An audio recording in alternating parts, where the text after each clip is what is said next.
একটা মৃত্যু, একাধিক প্রশ্ন। অভিনেতা রাহুল বন্দ্যোপাধ্যায়ের মৃত্যুর 6 দিন পরও মৃত্যুর কারণ এখনো জানা যায়নি। আর তাই সঠিক তদন্তের দাবিতে আজ আমরা কি দেখলাম, প্রিয়াঙ্কা সরকারকে সঙ্গে নিয়ে একেবারে রিজেন্ট পার্ক থানায় পৌঁছে গেল আর্টিস্ট ফোরাম। অভিযোগ দায়ের করা হয়েছে। অন্যদিকে টেকনিশিয়ান স্টুডিওর সামনে থেকে মিছিল শুরু করেছেন কলাকুশলীরা, সেই মিছিল এখনো চলছে। একদিকে সেই ছবি আপনারা দেখতে পাচ্ছেন, তবে এরই পাশাপাশি প্রত্যেকের সঙ্গে আমরা এই নিয়ে আলোচনা করব। কিন্তু দেখুন, সামনে আবার ভোট, আর তার আগে যেন নেতাদের হুমকি ক্রমশ বাড়ছে। কেন, সেই সমস্ত বিষয়ে আলোচনা করব। তবে শুরুতেই ঠিক যেরকম বলছিলাম যে রাহুল বন্দ্যোপাধ্যায়ের মৃত্যু, তার পেছনে একাধিক প্রশ্ন। আর যে ছবি আপনারা দেখতে পাচ্ছেন, একেবারে টেকনিশিয়ান স্টুডিও থেকে এই মিছিল এই মুহূর্তে এগিয়ে চলেছে। কলাকুশলীরা এই মিছিলে অংশ নিয়েছেন। সরাসরি সেখানে আমাদের প্রতিনিধি কৃষ্ণেন্দু অধিকারীও রয়েছেন। কৃষ্ণেন্দু,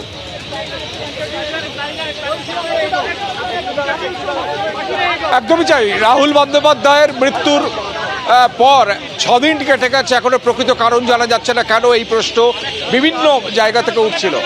এবার তারা বিচার চাইছেন, বিচার চাই তারা রাস্তায় নেমেছেন। এখানে স্বরূপ বিশ্বাসকে দেখছি, ফেডারেশনের সভাপতি। চলতা, এই যে নিরাপত্তা, এটা নিয়ে বারবার প্রশ্ন উঠছে। আপনাদের ফেডারেশন থেকেও এরকম কোনো গাইডলাইন করা উচিত নয় কি, যেটা আর্টিস্ট ফোরাম যারা করলো এই নিরাপত্তার অবহেলার জন্যই তো এই হলো। না দেখুন, আজকের যে প্রতিবাদ সেটা হচ্ছে রাহুলের যে মৃত্যুটা সেটা কিভাবে, সেটা আমরা জানতে চাই। যে বিভিন্ন ধরনের ফুটেজগুলো আছে, সেটা ড্রোনের ফুটেজ বা শুটিংয়ের সময় যে ফুটেজগুলো হয়েছে, সেগুলো অবশ্যই আমাদের সামনে আসা উচিত। তাহলে আমরা বুঝতে পারবো যে কিভাবে আমাদের প্রিয় শিল্পী, একটা গুণী শিল্পী আমাদের কাছ থেকে হারিয়ে গেছে। সেটা অবশ্যই আমাদের জানা উচিত। এবং তার সঙ্গে সঙ্গে যে সেফটি প্রোটোকলের কথা আমরা অনেক দিন ধরেই বলছিলাম, সেটা আমরা একটা তৈরি করার চেষ্টা করব। আমরা চেষ্টা করব এই নিয়ে আর্টিস্ট ফোরামের সঙ্গে এক প্রস্তাব আমাদের আলোচনা হয়েছে।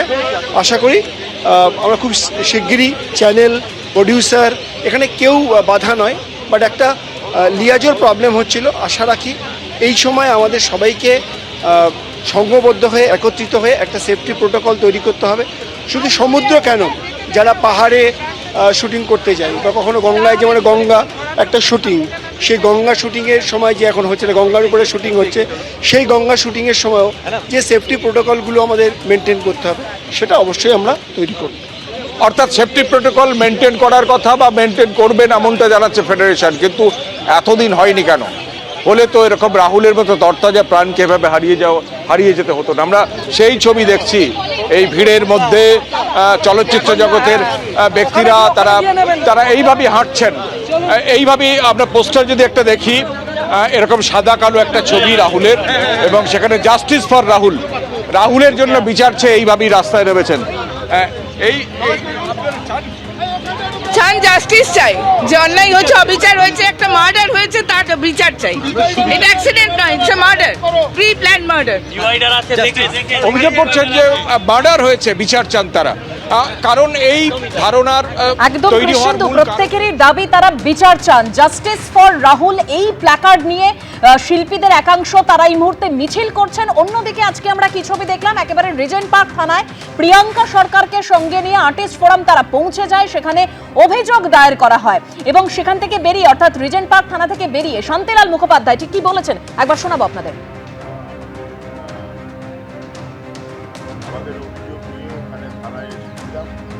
আমরা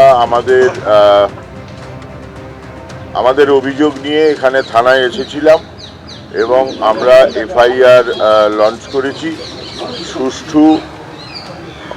সুষ্ঠু তদন্তের দাবিতে আমরা এফআইআর লঞ্চ করেছি। এফআইআর করা হয়ে গেছে। এফআইআর এর অফিসিয়াল কপি কিছুক্ষণের মধ্যেই অনলাইনে আপনারা পেয়ে যাবেন। আজ যারা পথে নামলেন একেবারে বিচারের দাবিতে, জাস্টিস ফর রাহুল এই প্ল্যাকার্ড হাতে, সেই শিল্পীরা কে কি বলছেন একবার শুনবো। পথে নামতে আমরা বাধ্য হলাম যে এই যে কি এক্স্যাক্টলি ঘটেছিল, কিভাবে ঘটেছিল, কে দায়ী, সেটা জানার জন্যই এই প্রতিবাদ মিছিল। এই যে 3 রকম ভার্জন শোনা যাচ্ছে, এই হয়েছিল, সেই হয়েছিল, আমরা ভীষণই দুঃখিত। আমার মনে হয় সবাই এবং সাধারণ মানুষও ভীষণ দুঃখিত এই সিচুয়েশনটা নিয়ে। আমরা শুধু আজকে এখানে হাঁটছি এবং আমাদের শুধু এইটুকুই রিকোয়েস্ট যে প্লিজ সত্যিটা সামনে আনা হোক। আসলে প্রকৃতভাবে কি হয়েছে সেইটার একটা স্বচ্ছ বিচার, একটা পূর্ণ তদন্ত, এই বিচারই চাইছি। আমি সমীরদার কাছে যাব। সমীরদা, দেখুন 29 তারিখেই একটা মর্মান্তিক দুর্ঘটনা ঘটে গেছে এবং ঠিক তারপর থেকেই প্রথম একদম এই খবরটা যখন সামনে আসে তখন প্রথমেই আমাদের মাথায় যে প্রশ্নটা এসেছিল তা হলো একটা শুটিং করতে গিয়ে ন্যূনতম সুরক্ষা ব্যবস্থা থাকবে না। আর আজ দেখুন 6 দিন, অর্থাৎ আমি বলছি 7 দিনের মাথাতে সেই প্রশ্নের উত্তর কিন্তু আমরা এখনো পেলাম না। এই রাহুল বন্দ্যোপাধ্যায়ের মৃত্যু ঠিক কিভাবে হলো? দেখো, প্রথম কথা, কোনো উত্তর পাবো দেখেও আমি আশা করি না, কেন আমাদের রাজ্যে আনফর্চুনেটলি কোনো নিরপেক্ষ তদন্ত আমরা দেখি না, এবং তার মানে সরকারের যে পদক্ষেপ হওয়া উচিত সেগুলো আমরা দেখি না। আরেকটা জিনিস হলো, এখানে আমি খুব অদ্ভুতভাবে দেখলাম যে ফেডারেশন সভাপতি স্বরূপ বিশ্বাস, মাননীয় স্বরূপ বিশ্বাস, তিনিও আছেন, খুব ভালো কথা। ওনার তো ফেডারেশন রয়েছে, উনি তো কথায় কথায় ব্যান করে দেন সমস্ত শিল্পীদের, যে কাজ পাবে না, এই অনির্বাণকে বন্ধ করে দিয়েছে, এরকম কত কত। ইনফ্যাক্ট রাহুলও তাদের শিকার ছিল। দ্বিতীয় কথা, যে শুধু তো শিল্পীরা নয়, আমি অন্য পয়েন্টে আসছি, আমি শুধু সিকিউরিটি না, দেখো মানুষকে কিভাবে ইনসিকিউর করে দেওয়া অন্যদিকেও, যে তার ভাত বন্ধ করে দাও। অর্থাৎ এই যে শুধু শিল্পীরা নয়, কলা কুশলী যারা আছেন তারাও প্রতি মুহূর্তে ভয় থাকেন কখন কার উপরে খাড়া নেমে আসবে। এই ফেডারেশন না বললে ওরা কাজ করতে পারবে না, তাতে যে তার সংসারটা চলছে না এটা ফেডারেশন ভাববে না। ফেডারেশন বলে দেবে কজনকে নিতে হবে, যেখানে দরকার নেই সেখানেও নিতে হবে, অথচ যেখানে এবং যাদেরকে নেওয়া দরকার, যেমন এইখানে এই পারপাসে যারা সিকিউরিটি দিতে পারবেন তাদেরকে নেওয়া দরকার ছিল, কোনো ভ্রুক্ষেপ নেই। খালি এখন লোকের সামনে এসে বলছেন এটা আর আমরা নিরপেক্ষ তদন্ত চাই। নিরপেক্ষ তদন্ত আমাদের এখানে এই রাজ্যে আমরা আশা করি কি করি না, অদ্ভুতভাবে। হ্যাঁ, আসলে পুরো ব্যাপারটাই ফেডারেশন, প্রযোজক সংস্থা এবং চ্যানেল, এদের একটা নেক্সাস। এখানে কোন ফিল্ম হবে, কোন সিরিয়াল হবে সেগুলো ঠিক করেন এরা বসে, কাকে নেওয়া হবে কাকে নেওয়া হবে না। আমার প্রশ্নটা হলো এনারা কারা কারা? আজকে লীনাদিকে যে জায়গায় বসানো, ওনাকে মহিলা কমিশনের চেয়ারপারসন করা হয়েছে। উনি কিছু সিরিয়াল উনি লিখেছেন বা লেখেন, এবং সেগুলোর মান আপনারা যারা টেলিভিশনটা দেখছেন আপনারা জানেন সেই সিরিয়ালের মান কি। ধরা হয় যেন তারাশঙ্কর বন্দ্যোপাধ্যায় অথবা শরৎচন্দ্র চট্টোপাধ্যায় এমন লেখা, তাকে করে দেওয়া হলো মহিলা কমিশনের চেয়ারপারসন। আজকে অবধি ওখানেই তো পদত্যাগ করা উচিত। দ্বিতীয় কথা, উনি প্রথম থেকে মিসগাইড করে আসছেন। আমরা যতটুকু নিউজ চ্যানেল এবং খবরের কাগজ পড়েছি, প্রথম থেকে উনি মিসগাইড করে আসছেন। এগুলো সদুত্তর কে দেবে? আজকে কেন আর্টিস্টদের নামতে হলো? সত্যিই তো এরা ইনসিকিউর প্রতিটি জায়গায়। ভাবা যায় একটা শুটিং চলছিল, একটা শুটিংয়ে যতক্ষণ না প্যাক আপ বলা হবে, যেখানে ক্যামেরা চলছে, ক্যামেরা অন, সেটাকে কি করে বলা হয় যে শুটিং চলছিল না? এগুলো ভাবা যায় না, এর কোনো উত্তর নেই।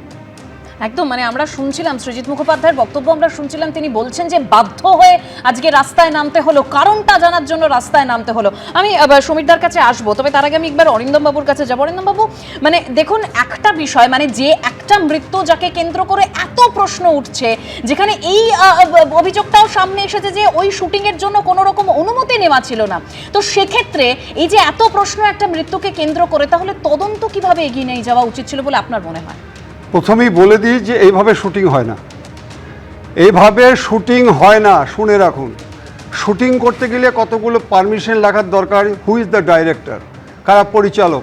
আপনি আমাকে বলুন তো, ওইখানে যখন গিয়েছিল একটা শুটিংয়ে যখন হচ্ছে, ক্যামেরা অন ছিল, অ্যাকশান বলে একটা কথা, আমিও অভিনয় করেছি, অ্যাকশান। আচ্ছা, এই যে মানুষগুলো ছিল, আপনি জানেন আমি 2 মাস আগে দীঘা ঘুরে এলাম, ওখানে কত সতর্কবার্তা। আপনি যখন ওখানে যাচ্ছেন, যারা পরিচালক আছে জিজ্ঞাসা করি, নুলিয়া ছিল?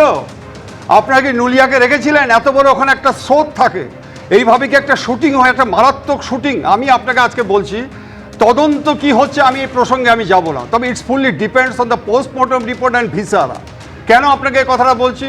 পোস্টমর্টম রিপোর্ট হচ্ছে গিয়ে, আপনারা জানেন যে আজকে যদি জলে ডুবে মারা যায়, তাহলে ডোবায় হলে নখের ভিতরে কাদা থাকে এবং নানা রকম আমরা দেখেছি পাকস্থলীতে জল থাকে, কিন্তু এখানে যেহেতু নোনা জল, আপনি দেখবেন বডি অনেকটা রাজহাঁসের মতো হয়ে যায়। আপনি জামা প্যান্ট থেকে বিশেষ করে শর্ট প্যান্টগুলোর মধ্যে প্রচুর পরিমাণে বালি থাকে, বিভিন্ন, দিস ইজ দ্য সিমটম। কিন্তু প্রশ্ন হচ্ছে একটা, যে আগের দিন রাত্রেবেলা ওখানে সফট ড্রিঙ্ক বা কিছু খাইয়ে তার সাথে বিষ খাইয়েছি কিনা, সেটা হচ্ছে গিয়ে পোস্টমর্টম রিপোর্টের মধ্যে যে ভিসারাটা পাওয়া যাবে, এবং ভিসারা যদি করে থাকে এখন পর্যন্ত জানি না তদন্তে কি হয়েছে।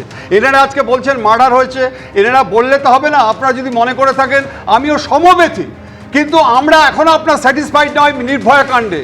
It's fully depends on post-mortem report and FSL report. আপনারা দেখেছেন চণ্ডীগড় থেকে যে সিএফএসএল এসে ওটা কন্টামিনেটেড কথাটা লেখা ছিল, বা শেষ হয়ে গেল। এবার আমার আপনাদের কথা এটাই প্রশ্ন, যে পরিচালক আমি দুদিন আগে কথা বলেছি। অরিন্দমবাবু, আপনাকে আমি একটু থামাচ্ছি। এই মুহূর্তে আমাদের সঙ্গে টেলিফোন লাইনে রয়েছেন পরিচালক অভিনেতা কমলেশ্বর মুখোপাধ্যায়।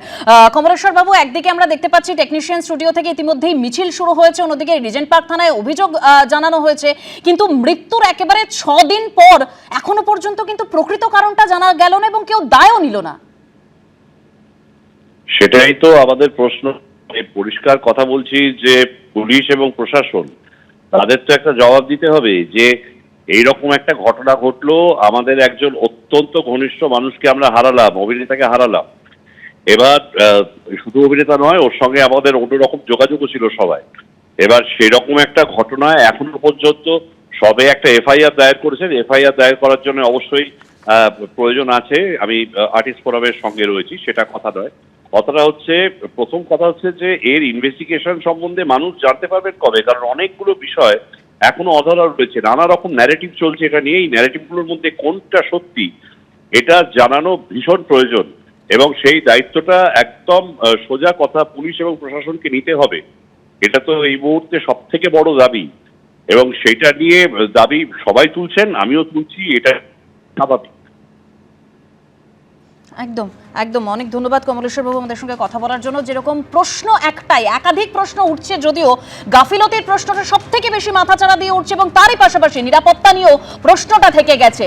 কিন্তু পরিচালক অভিনেতা অরিন্দম শীলের বক্তব্য একবার শোনাবো। রেড টেপিজম এত কিছু এইসব বুঝি না, আমাদের কাছে খুব পরিষ্কার একটা কথা, পারমিশন ছিল কি ছিল না। যে প্রযোজনা সংস্থা একটা স্টেটমেন্ট খুব দায়সারা গোছের, এবং পরিষ্কার বোঝা যাচ্ছে আইনজ্ঞকে দিয়ে লেখানো, খুব দায়সারা গোছের একটা statement. There is no heart in it, যে না আমরাও আছি, আমরাও ঝাঁপিয়ে পড়ছি ওর কি হয়েছে, এই তো দেখুন এই তত্ত্ব, এই দেখুন এই পারমিশন লেটার, এই আমার নিরাপত্তা, এই সুরক্ষা ইয়ে ছিল, কাম আউট। কিছু তো ছিল না, দেখাবার জানাবার কিছুই জায়গা নেই। তো তাহলে দায়টা তো নিতে হবে, এবং সেই দায়টা জন্যই কালকের মিছিল। আমি সমীরদার কাছে আসবো। সমীরদা, মানে একাধিক, মানে বয়ানে একাধিক অসঙ্গতি ধরা পড়ছে। বলা হচ্ছে মানে প্রোডাকশন যারা স্টাফ ছিলেন সেই সময় তারা বলছেন যে প্যাক আপ হয়ে গেছে, কিন্তু প্যাক আপ হয়ে যাওয়ার পর তাহলে ক্যামেরায় সেই মানে শুটিংটা চলছিল কি করে, ক্যামেরা রেকর্ড হলো কিভাবে?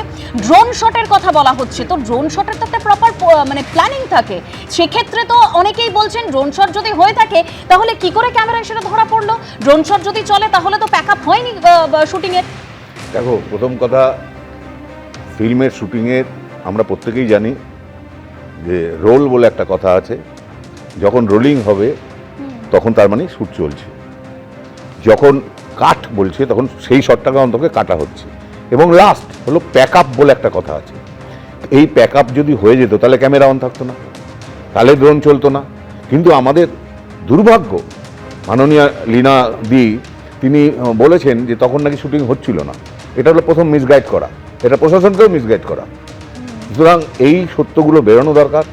এবং বারবার বলছি, টালিগঞ্জের যে নেক্সাস চলছে, এরা এত ফিউরিয়াস হয়ে গেছে, এরা জানে আমরা যা ইচ্ছে করব, আমাদেরকে কেউ কিছু বলার নেই। এটা দেখা যাচ্ছে, এবং আমরা দিনের পর দিন দেখেছি হাইকোর্টে মামলা হয়েছে এইসব নিয়ে, বিভিন্ন রকম মামলা চলছে। কেন চলবে? একটা আমরা বলি ফিল্মটা আমাদের একটা কালচারাল ব্যাপার, একটা সাংস্কৃতিক দিক। একটা সাংস্কৃতিক জায়গাতে এই ধরনের নোংরামো কেন থাকবে? কেন এরকম পলিটিক্স থাকবে? এখানে খালি রাজনীতি আমাদের শেষ করে দিচ্ছে বাঙালিকে। আমাদের গোটা টালিগঞ্জ ইন্ডাস্ট্রি আজকে শেষ হতে চলেছে এই রাজনীতির কারণে। কে বা কারা করছেন প্রত্যেকে জানেন। যারা আজকে মিছিল করছেন ওখানে আমি বলছি 100% লোক জানেন কারা কারা এই সমস্ততে জড়িত থাকে। আমি বলছি না ফেডারেশনে কেউ জড়িত, কিন্তু ফেডারেশনও দায় এড়াতে পারে না। কারণ ফেডারেশনে যদি সেরকম একটা ইনস্ট্রাকশন থাকতো বা ম্যানুয়াল থাকতো যে ভাই তোমার এই ধরনের শ্যুট করতে গেলে আমি শুনলাম মাননীয় সৌরভবাবু বলছেন আমরা এটা করছি, মাঝখানে লিয়াজোর প্রবলেম হয়েছে দেখে হয়নি। তো এটা তো একদিনের কথা নাকি, শুটিং হচ্ছে কবে, কত বছর ধরে। তো সেইটা ওনারা যখন থেকে দায়িত্ব নিয়েছেন, ফেডারেশন এত সব ব্যাপারে নাক গলান, ফেডারেশনের বিরুদ্ধে কেউ কথা বললে তার মানে শিল্পী জীবনকে নষ্ট করে দেওয়া হয়, আর এই ব্যাপারে তারা দায়িত্ব নিতে পারেন না। তারা এখন মিছিলে চলে এসেছেন, একদমই, খুব ভালো অ্যাম্বুলেন্স কথা। নেই, চিকিৎসক নেই, কোনো রকম ব্যবস্থা নেই এর তালিকাটা দীর্ঘ, কিন্তু কেন নেই তার উত্তরটা নেই। দায় কেউ এড়াতে পারেন না, যেরকম সমীরদা বলছিলেন, কিন্তু দায় কি কেউ নেবে, এই প্রশ্নটা কিন্তু এখনো থেকে যাচ্ছে। আর এই মুহূর্তের যে খবর পাওয়া যাচ্ছে, অভিনেতা রাহুল বন্দ্যোপাধ্যায়ের মৃত্যু এবং অভিযোগের ভিত্তিতে 0 এফআইআর দায়ের। প্রযোজনা সংস্থার বিরুদ্ধে অভিযোগ দায়ের করেছে আর্টিস্ট ফোরাম। অভিযোগের ভিত্তিতে রিজেন্ট পার্ক থানায় 0 এফআইআর দায়ের করা হয়েছে। লীনা গঙ্গোপাধ্যায়, শৈবাল বন্দ্যোপাধ্যায় সহ একাধিক নাম রয়েছে এফআইআরে। অপরাধমূলক ষড়যন্ত্র, গাফিলতির কারণে মৃত্যুর ধারায় এফআইআরে প্রযোজনা সংস্থার 2 অধিকর্তার নাম রয়েছে। ঘটনার পরে মিথ্যে বয়ান দেওয়া হয়েছিল, এরকমই অভিযোগ আর্টিস্ট ফোরামের।